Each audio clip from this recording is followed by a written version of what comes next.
잠깐 기도하겠습니다.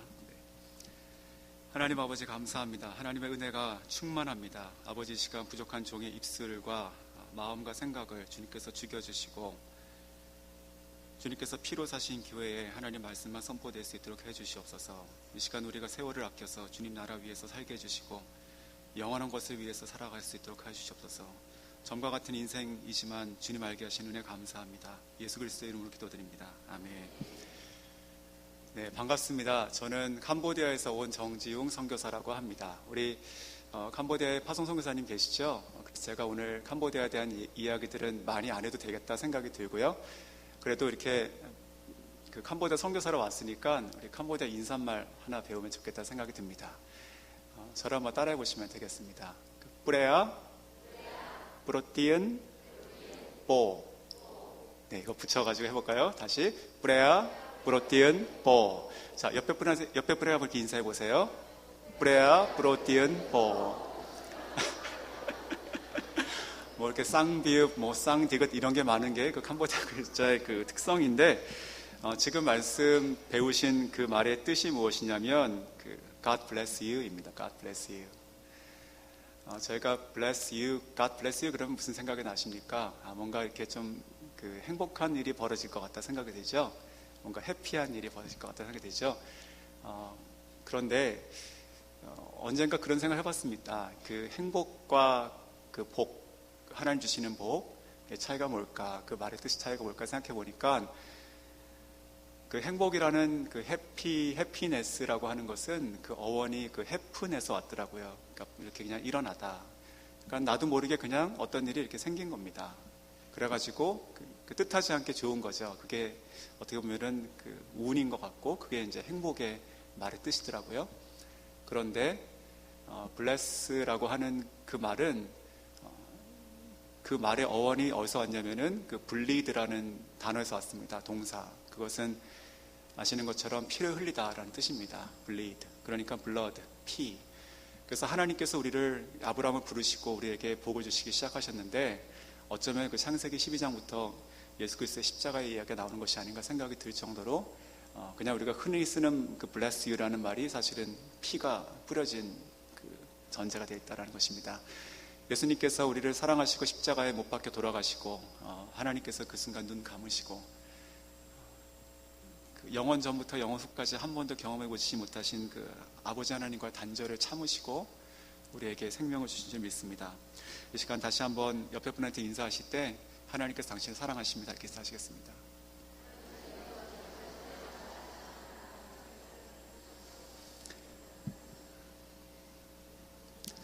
오늘 말씀을 가지고 그 세월을 아끼라라는 제목을 가지고 함께 은혜 나누겠습니다. 세월을 아끼라. 오늘 말씀의 주제는 세월에 대한 것이고 그리고 메시지의 핵심은 아끼라에 대한 것입니다. 그 프랑스 작가 중에 모파상 있습니다. 그 모파상이 쓴 작품 중에서 단편소설 중에서 그 진주 목걸이라는 것이 있죠. 그 진주 목걸이의 이야기는 이런 것입니다. 그 한 시골 공무원이었던 한 여인이 그 어떤 분의 초대를 받아가지고 파티에 가게 되는데 걸칠 것이 없어가지고 그 아는 사람한테 진주 목걸이를 빌린 겁니다. 그러고 나서 이제 잘 갔다 왔는데 그 사이에 잊어버리게 되죠. 그래서 잃어버린 그 진주 목걸이 때문에 자기가 빚을 내가지고 다시 하나 사가지고 똑같은 것을 그 사람이 갖다가 줍니다. 그것이 너무나 버겁고 힘든 삶이었기 때문에 그 이후 한 10년 동안 이 여인은 파출부로 일하게 되고 또 그 남편도 그 직장을 요즘식으로 얘기하면 이제 투잡, 뚜리잡을 뛰면서 10년 동안 참 고달픈 인생을 살게 됩니다. 그러던 중 어느 날 길거리에서 그 여자를 다시 만납니다. 자기가 목걸이를 빌렸던 여인을 만나죠. 그러면서 우연히 그 얘기가 나왔는데 충격적인 소식을 듣습니다. 뭐냐면 자기가 빌리고 잃어버렸던 그 목걸이가 사실은 가짜였다는 것이죠. 그래서 가짜 목걸이를 인지 모르고 진짜 목걸이를 사서 줬고 그것 때문에 그 여인의 그 가정의 인생은 큰 어려움으로 살게 됐다는 이야기입니다. 어쩌면은 그건 그 당시에 모파상이라는 사람을 통해서 그 프랑스 상류 사회나 아니면 사회의 어떤 허영에 대한 걸 지적한 것이 아닌가 생각도 들지만 오늘 이 짧은 메시지를 통해 가지고 세월을 참 정말 허송했구나라고 하는 것을 저희가 통감할 수 있다 생각이 듭니다. 저 여러분 중에서 누구도 세월을 그렇게 헛된 것을 위해서 살고 싶으신 분은 안 계신 줄 믿습니다. 지금 이 자리에 나와 있는 것도 우리가 시간이 뭐 남아서 나온 것도 아니고 할 일이 없어 나온 것도 아니고 누구든지 열심히 살아가는데 그 열심히 사는 거에 대한 끝이 참 허무한 그 가짜 목걸이와 같은 것을 기대하는 사람 아무도 없습니다. 오늘 성경 말씀 보면 세월을 아끼라라고 되어 있습니다. 세월 하면 무슨 말씀이 무슨 단어가 떠오르십니까? 세월 그러면은 나의 인생, 나의 삶, 나의 시간들 이렇게 떠오르실 겁니다. 어제가 떠오르실 것이고 오늘 떠오르실 것이고 또 내일이 떠오르십니다. 그 성경에 잘 아시는 것처럼 그 시간을 나타내는 그 헬라어가 두 가지가 있습니다. 첫 번째는 크로노스, 두 번째는 카이로스. 크로노스는 지금 시간이 2시 15분인가요? 네, 2시 15분이라고 얘기할 수 있는 것이 이제 크로노스 시간이죠. 정확히 시각을 얘기할 수 있는 것. 그 카이로스라고 하는 것은 어떠한 특정한 목적과 뜻이 이루어지는 때, 이런 것이죠. 예수님께서 3년 공생애를 마치시고 이제 십자가를 지시러 가실 때 내가 이 때를 위하여 왔다라고 요한복음 12장에 말씀하시잖아요. 그때 쓰는 것처럼 그런 것은 내가 정해진 2시 15분에 내가 십자가 져야지 그런 것이 아니라 내가 이 땅에 내려온 목적을 이룰 때가 됐다라고 하는 말씀인 것이죠. 그렇다면 오늘 이 성경 말씀에서 여기서 세월이라고 하는 것이 이제 그 둘 중에 하나로 쓰였는데 바로 카이로스가 쓰였습니다. 어떠한 때인 것이죠. 그렇다면은 우리가 이런 질문을 가질 수 있습니다. 우리가 그냥 생각할 수 있는 어떠한 내가 계획하고 내가 살아왔던 오늘과 내일, 그리고 오늘, 내일, 어제 어떤 그런 시간, 크로노스 상에 있는 시간이 아닌 어떤 다른 개념이 아닐까 생각을 해볼 수 있습니다. 캄보디아 말 중에서 그 때라고 하는 말, 시간이라는 말이 몇 가지가 있는데 그 중에 깔이라는 것이 있습니다. 깔. 그래서 우리가 과거라고 얘기할 때는 그 아떠이떡걸 이렇게 얘기하고 그 미래를 얘기할 때는 그 아나꽃깔 이렇게 얘기합니다. 그런데 이 캄보디아 말이 사실 많은 말들이 그 어원을 그 고대 산스크리트어에서 찾습니다. 그 인도 말이죠. 그 실제로 인도 말에도 그 시간을 나타내는 말이 이제 깔이라고 하는 말이 실제로 지금도 쓰고 있습니다. 그런데 신기한 것은 그 인도에서 쓰이는 그 깔이라고 하는 그 시간, 그 어제, 내일을 얘기하는 것인데 이게 어제도 되고 내일도 됩니다. 그러니까 구별이 없습니다. 그 말 뜻에는. 그럼 어떻게 이것을 구별했을까 궁금하시죠? 그것은 그 문장의 그 동사로 구별하는 것입니다. 내가 목사님을 만났다, 깔 그러면 어제 만났다는 뜻이고 내가 목사님을 깔 만날 것이다 그러면 내일 만난다는 뜻입니다. 그러니까 그 힌두 문화의 어떤 개념에서는 그 시간이라는 것이 어떻게 보면 이것이 뭐 이렇게 윤회적인 걸 수도 있겠지만 그 어제나 내일이나 이거 구별이 별로 없다라고 생각할 수 있는 것이죠. 그런데 우리가 세월을 아낀다라고 했을 때 세월을 아낀다는 것에 대한 반대적인 개념은 세월을 허송한다. 그렇죠? 그냥 이렇게 헛되게 보낸다. 아니면 낭비한다. 이렇게 볼 수 있는데 왜 그럴까요? 우리가 상식적으로 어떤 물건을 가지고 있다라고 쳐도 그것이 여러 개가 있으면 별로 이렇게 소중해 보이지 않습니다. 그렇죠?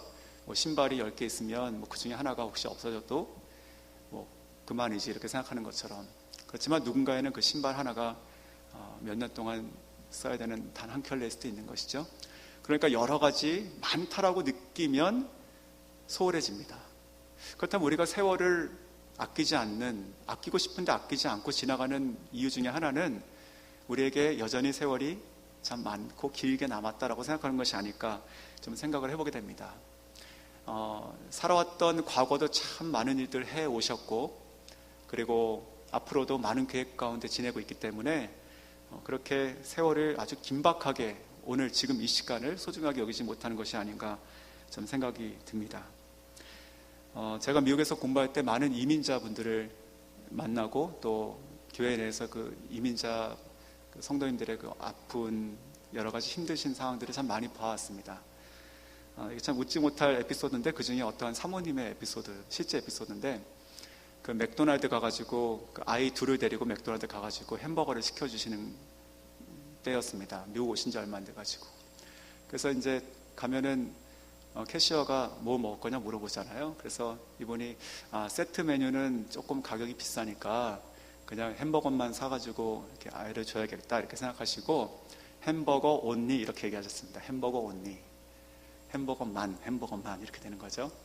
그러니까 그 흑인 캐시어가 잘 못 알아들으면서 다시 이렇게 확인을 하더래요. 햄버거 온리, 햄 온리 뭐 이렇게 얘기하더라고요. 그러니까 이 사모님이 당황을 하시죠. 보통 그렇게 얘기하면 그냥 주면 되는데 자꾸 물어보니까. 그래가지고 햄버거 온리라는 말을 몇 번 얘기했어요. 그랬더니 나중에 이제 나왔어요. 나왔는데 보니까 그 햄패드만 나왔대. 햄패드만. 그 햄버거 안에 있는 햄패드 그거 있잖아요. 그 소세지 같은 거. 그것만 딱 하나가 딱 나오더래요. 그러니까 햄버거에서 햄은 알아들었는데 버거, 우리가 이렇게 버거 이렇게 두 자로 하는 거를 그 미국 사람 못 알아듣는 거예요. 그리고 온리는 알아듣고. 그러니까 정말 어이없지만 커스터머가 시키니까 햄만 이렇게 딱 주더래요. 그거를 받아와서 아이에게 주니까 아이가 묻더래요. 엄마 이게 뭐야? 이렇게 묻더래요. 그러니까 그냥 먹어라 이렇게 하고 지나갔다는데 일단 그 미국 이민 가신 분들은 그렇게 언어적인 것 아니면 신분적인 것, 뭐 타문화권 더 말할 것도 없죠. 캄보디아는 더 많은 에피소드가 있는 거니까 힘들게 사십니다. 그 과거에 무엇을 어떤 이루었다는 것은 나의 삶의 오늘을 보장하지 않습니다. 제가 섬겼던 교회에서도 그 공장에서 유리창을 만드는 노동자가 계셨어요. 근데 그분이 어느 날 차를 마시면서 이제 옛날 이야기를 나누는데 그분이 소위 얘기해서 그 삼성맨이셨습니다. 그 삼성연구원 다니시는 아주 엘리트셨고, 그리고 초등학생들 수학 과외하면서 이렇게 근근히 지내시는, 어렵게 생활하시는 어떤 남자 성도님이 계셨습니다. 나중에 알고 보니까 그분이 서울대학교 물리학과 물리학 박사시더라고요. 그러니까 뭔가 자기가 어제 뭔가를 했다는 것이 오늘의 나의 삶을 보장하지 않을 수 있다는 것, 저희가 생각을 해야 되겠죠. 마치 군대에 가면 이름은 다 띄어지고 이 가슴팍에 숫자만 붙거든요. 훈련소에 들어가면. 그러면 너 50번 그러면 관등성명을 부르듯이 일어나야 되는 것이죠. 마치 어느 순간에 저희가 쌓아왔던 과거가 이렇게 다 지워지듯이 그런 때가 혹시 오지 않을까 좀 생각해 볼 수 있습니다. 그렇다면 그 반대로 미래, 내일은 어떻습니까? 우리가 특별히 청년들은 계획을 많이 하잖아요. 어찌 보면 저도 참 계획적인 삶을 살았던 것 같습니다. 혼자 이렇게 5개년 계획도 세우고 나는 몇 년도쯤 결혼을 할 거야 뭐 이런 계획도 세웠었고 했었는데 참 지내다 보니까 그 불가항력적으로 뭔가 힘으로 되지 않는 아니면 계획으로 되지 않는 일들이 많이 벌어집니다. 제가 오늘 설교 말씀 중에 그 선교 이야기를 조금씩 섞어서 말씀을 드리겠습니다. 뭐 예를 들어서 그 3월 27일이 부활주일이었잖아요. 근데 저희 캄보디아에 있는 저희 교회 성도들하고 아주 뜨거운 예배 드렸습니다. 왜 뜨거웠냐? 그 예배도 좋았지만 하루 종일 전기가 안 들어왔었어요. 캄보디아가 지금 아주 더워요. 베트남도 마찬가지고 그냥 가만히 서 있으면 이렇게 땀이 쭉 나고요. 습기가 많아가지고 막 살이 빠집니다. 그래서 제 아내는 억지로 음식과 고기를 먹어요, 매주. 그렇지 않으면 이렇게 100g씩 계속 빠지거든요. 그런데 그날도 저희가 특별한 예배니까, 기쁜 예배니까 여러 가지 순서도 준비하고 뭐 파워포인트 예배 영상 다 준비했는데 그냥 아침에 8시부터 전기가 밤까지 안 들어와 버렸어요. 생각해 보세요. 그러니까 실내 온도가 한 40도 가까이 올라가는데 그 좁은 공간에 한 3, 40명이 모여가지고 막 땀 냄새, 발 냄새, 정말 숨이 막히도록 뜨거운 예배 드렸습니다. 막 그 입었던 모든 옷들이 다 젖고요. 누가 그런 걸 원했겠습니까?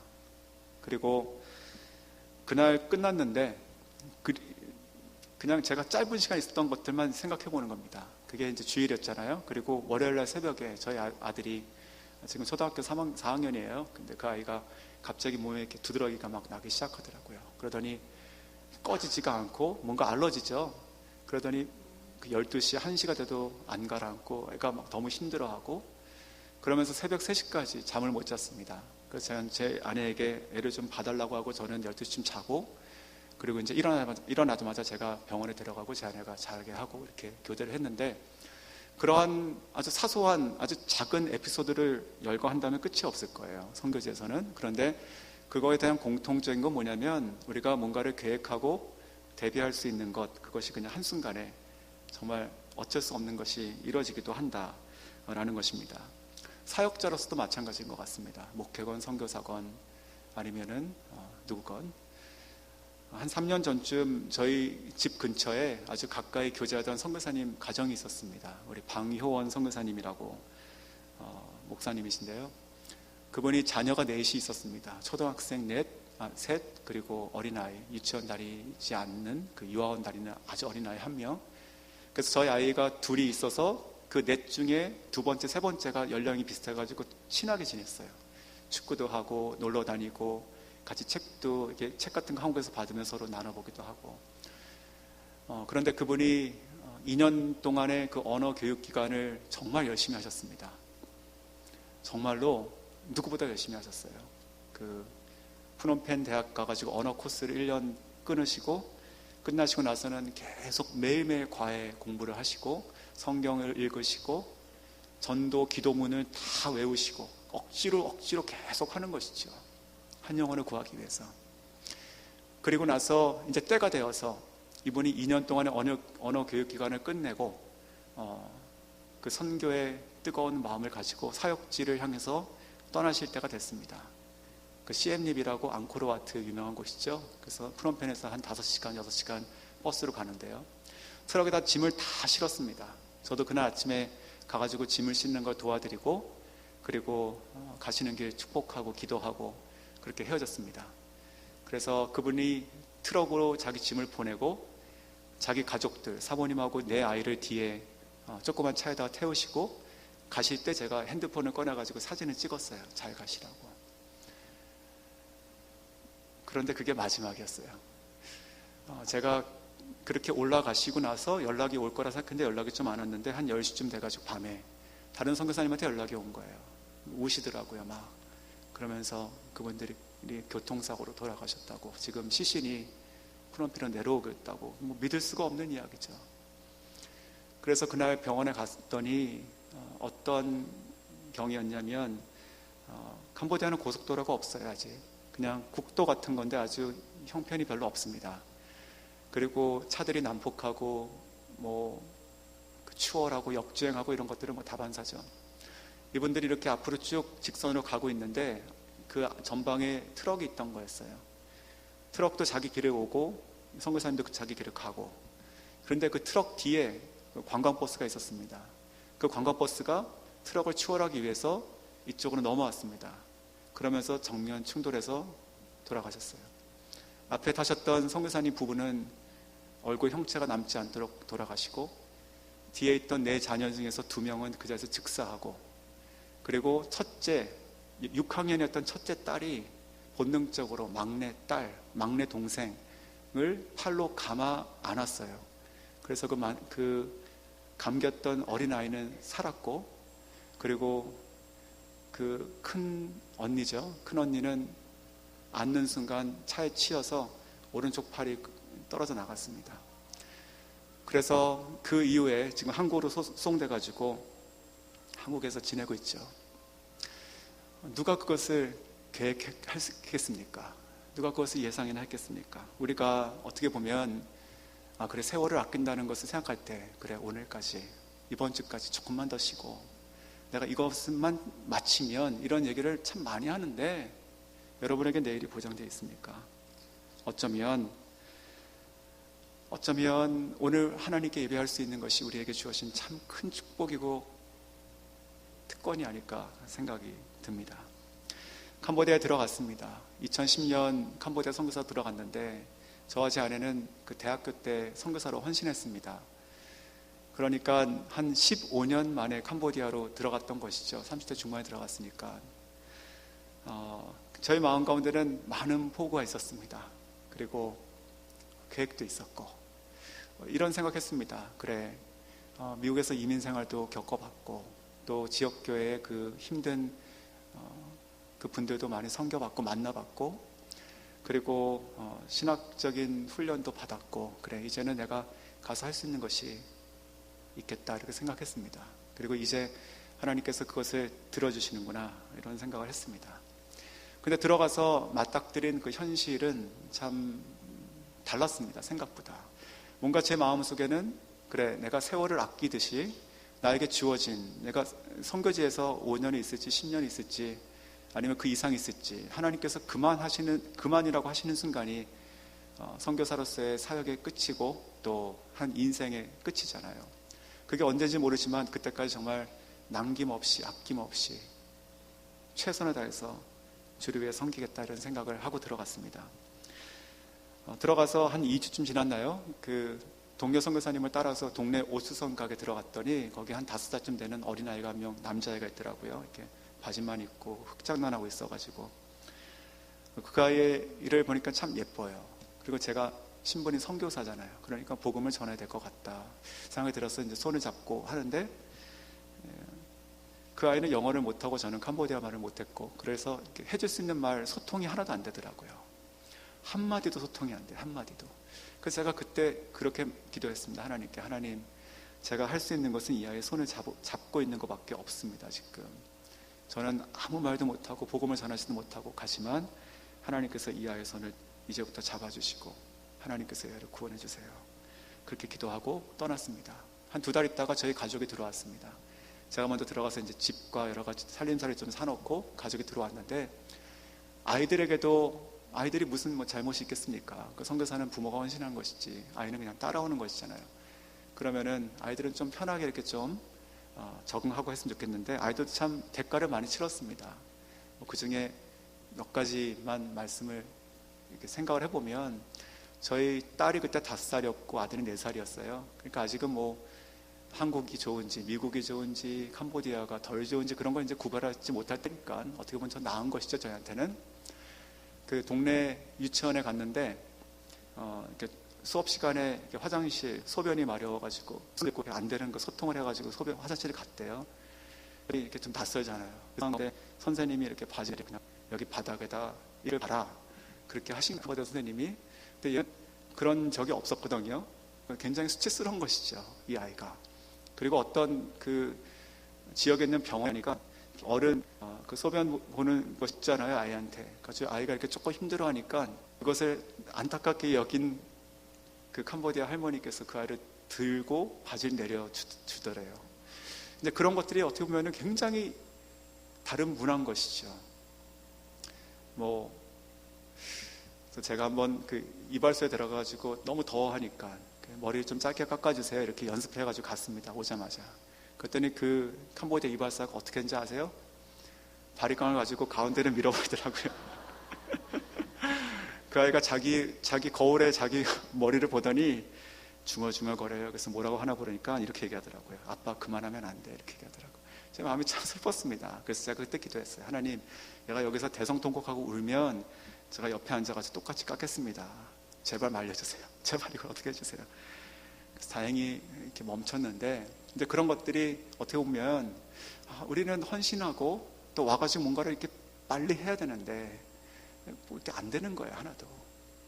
참 그런 시간들을 보내게 됐었습니다. 그러면서 전략을 세우고 또 계획을 세우고 어떤 효과적으로 일들을 해야 되는데 왜 이런 것들이 하나도 그렇지 않고 마치 하나님께서 우리의 마음과 생각과 어떠한 생활 가치관이나 생활 방식들을 그냥 다 새로 쓰고 계신 것처럼 느껴지게 하시는가 생각을 했습니다. 그러면서 그런 마음이 들었습니다. 내가 여기서 이렇게 1달, 2달 있는 것이 아무것도 하지 못하고 있는 것이 혹은 이제 언어를 배우기 시작해야 되는데 이 언어를 1년, 2년 동안 집중해서 배우는 것이 참 아깝다 이런 생각이 들었습니다. 더 힘이 있을 때, 더 마음이 뜨거울 때 한 면을 더 전해야 되는데 그런데 참 신기한 것은 하나님께서 그러한 저희들을 깎아나가기 시작하셨습니다. 그런 고백을 드리고 싶어요. 지금은 교회를 잘 섬기고 있고 그 이후에 이제 교회가 시작됐죠. 그러면서 하다 보니까 참 이렇게 어리숙하고 또 미성숙한 어떤 분쟁 같은 게 일어났어요. 그 작은 일로. 그래가지고 제 마음이 답답한 겁니다. 내가 이런 것 가지고 내가 골머리를 썩혀야 되는가? 이런 게 왜 이슈가 돼야 되는가? 그냥 지나가면 되는데. 그래서 그것이 이제 조금씩 쌓이다 보니까 어떠한 지체들이 좀 미워지게 되더라고요. 화가 나는 것이죠. 왜 수준이 아직도 이런가?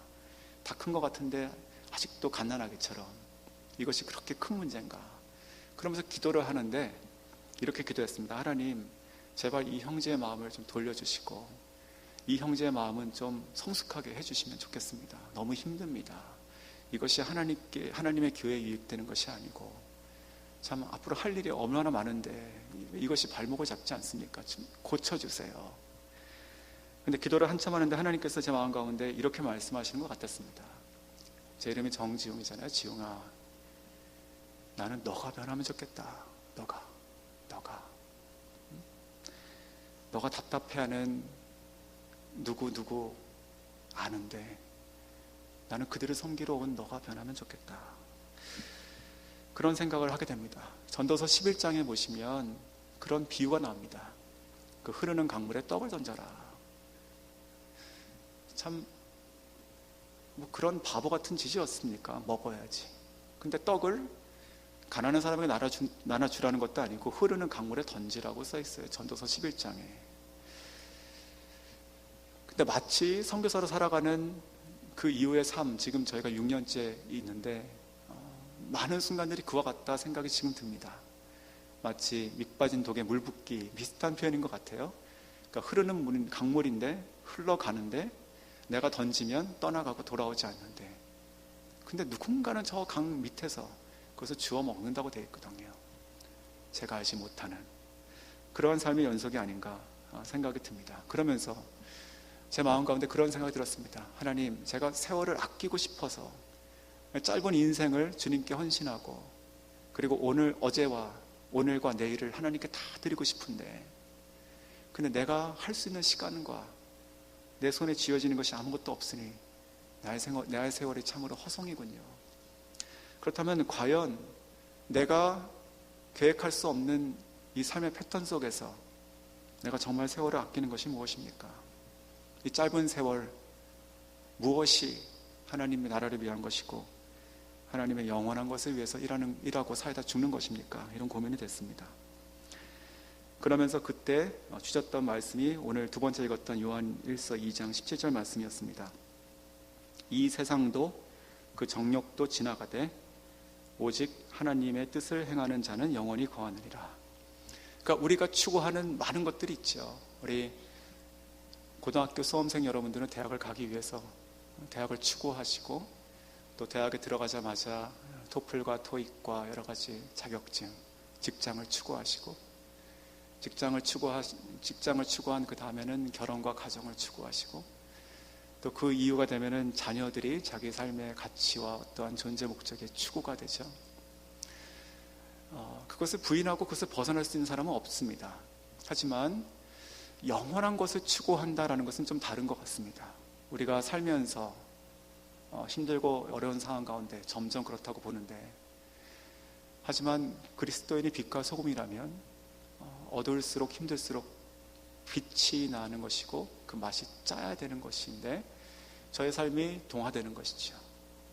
그리고 마치 미국의 그 소떼, 버팔로 소떼가 막 지나갈 때 어디로 가는지 모르지만 앞에서 가고 뒤에서 막 밀으니까 나도 막 뛰어가는 것처럼 그렇게 살아가는 것이 아닌가 생각이 듭니다. 오늘 성경 말씀 보면 이 세상도 지나간다고 되어 있고, 그리고 내가 추구하는 어떤 그 정욕 아니면 바램, 소원 이런 것도 다 지나가지만 오직 하나님의 뜻을 행하는 자는 영원히 거한다라고 되어 있습니다. 하나님의 뜻을 행하는 자는 영원히 거한다. 자, 그렇다면 우리가 예수를 믿어서, 그러니까 교회의 목적도 영혼 구원이고 선교도 영혼 구원이죠. 우리가 영혼을 구원하는 것, 그리스도의 복음으로 죽어가는 영혼들을 깨우고 구원시키는 것, 이것이 가장 중요한 것이고, 또 예수님을 쫓아갈 수 있는 제자를 만드는 것, 그리고 주님 위해서 삶을 헌신하게 하는 것, 이런 것들인데, 그렇게 하나님의 뜻을 행하는 자는 영원하다. 그렇다면 내가 사역자로서, 아니 성도로서 내가 영혼을 추구할 수 있는 것은 바로 그러한 영원한 사람들을 찾고 그러한 영원한 사람들을 섬기는 것이구나. 그런 생각을 했습니다. 즉 삶의 키워드를 바꾼 것이지요. 그것은 바로 사람이었습니다. 사람. 계획과 어떠한 사역 이전에 사람. 어쩌면 하나님께서도 내가 하나님 앞에 가져왔던 많은 기도 제목들은 사역에 관한 것이었습니다. 하나님 이렇게 해주십시오. 언제까지? 그 다음은 이렇고 그 다음은 이렇고. 멋있죠. 근데 하나님의 관심은 그건 내가 다 할 것인데, 그건 내일인데 나는 너에게 관심이 있다. 너의 마음과 너의 신앙이 거듭났으면 좋겠고 너가 더 사랑이 풍성한 사람이 됐으면 좋겠다라고 말씀하신 것이 아니었을까 생각이 듭니다. 처음에 한 6개월 정도는 저희 부부의 기도 제목이 한 가지였습니다. 하나님, 저에게 한 명을 붙여주시면 그와 함께 복음을 전하고 말씀을 가르치기 시작하겠습니다. 제가 15년 동안 많은 것들을 준비한 것 같았는데 와서 보니 할 수 있는 것이 아무것도 없네요. 이렇게 1년, 2년 지나다가 그냥 갈 것 같은데 한 명만 보내주십시오. 그러고 나서 하나님께서 첫 열매를 만나게 하시고 그들을 섬기게 하시고 또 함께 모여서 예배하게 하시고 또 교회를 하게 하시고 처음에는 집에서 몰래 교회를 하다가 또 그 교회를 이제 밖으로 등록하게 하시고 또 그 아이들과 함께 그 캄보디아 지역에 있는 다른 지방으로 단기 선교를 가고 또 다른 작은 현직 교회들을 돕게 하시고 하는 일들을 계속 해나가셨습니다. 한 2년쯤 됐을 때 처음으로 세례 받는 학생이 나왔습니다. 제가 지금도 그 순간을 기억을 합니다. 하나님, 그 아이의 이름이 이제 피롬이라고 하는 아이의 형제였는데 하나님, 제가 이 순간 너무 행복합니다. 하나님께서 내 눈앞에서 자기가 죄인인 것을 고백하고 그리스도의 십자가로 거듭나고 예수님만 통하여 자기가 구원받은 것을 고백하고 이제는 자기의 삶이 아닌 그리스도를 위한 살아겠다고 고백하는 이 형제, 그 형제를 제 손으로 세례를 주니 하나님 참으로 행복합니다. 그런 순간을 제가 기억합니다.